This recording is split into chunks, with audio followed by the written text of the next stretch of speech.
News update आपको देंगे बहावलपुर से मोहम्मद अहमद। डिस्ट्रिक्ट रिपोर्टर खैरपुर टामियावाली की रिपोर्ट के मुताबिक district police officer Rana Abdul Wahab की कमांड में बहावलपुर पुलिस का समाज दुश्मन अनासर के खिलाफ ग्रैंड ऑपरेशन मुख्तलिफ कार्रवाइयों में 13 मुलजमान गिरफ्तार, भारी मकदार में शराब, मंशियात, असला नजायज़ बरामद। जराइम पेशा अफराद के खिलाफ जारी कार्रवाइयों को मजीद तेज किया जा रहा है।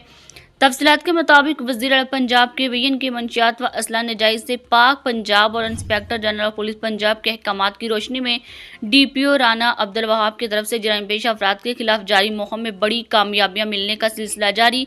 थाना बगदाद अल जदीद सदर अहमद पुरशरकिया और थाना सदर हासिलपुर पुलिस ने भरपूर कार्रवाइयां करते हुए शराब फरोश के मरतकब 6 मुलजमान को गिरफ्तार करके इनके कब्जे से 165 लीटर शराब बरामद कर ली, जबकि थाना बगदाद अल जदीद डेर और थाना सिटी हासिलपुर पुलिस ने 4 मंशियात फरोशों को गिरफ्तार करके इनके कब्जे से 540 ग्राम चर्स और 190 ग्राम कस्टल आइस बरामद कर ली। इसी तरह थाना बगदाद अल जदीद और थाना डेरा नवाब साहब पुलिस ने 3 मुलजमान को गिरफ्तार करके इनके कब्जे से 3 अदद पिस्टल और 30 बोर बरामद कर लिए। गिरफ्तार मुलजमान के खिलाफ अलग अलग मुकदमा दर्ज करके तफ्तीश शुरू कर दी गई है। इस मौका पर डीपीओ राना अब्दुल वहाब ने अपने पैगाम में कहा, जुर्म जैसा भी हो कानून से किसी सूरत बच नहीं सकता। समाज दुश्मन अनासर के खिलाफ जारी ऑपरेशन को मजीद तेज किया जा रहा है। उन्होंने मजीद कहा, जराइम पेशा अफराद का तौक़्क़ुफ़ जारी रखा जाएगा।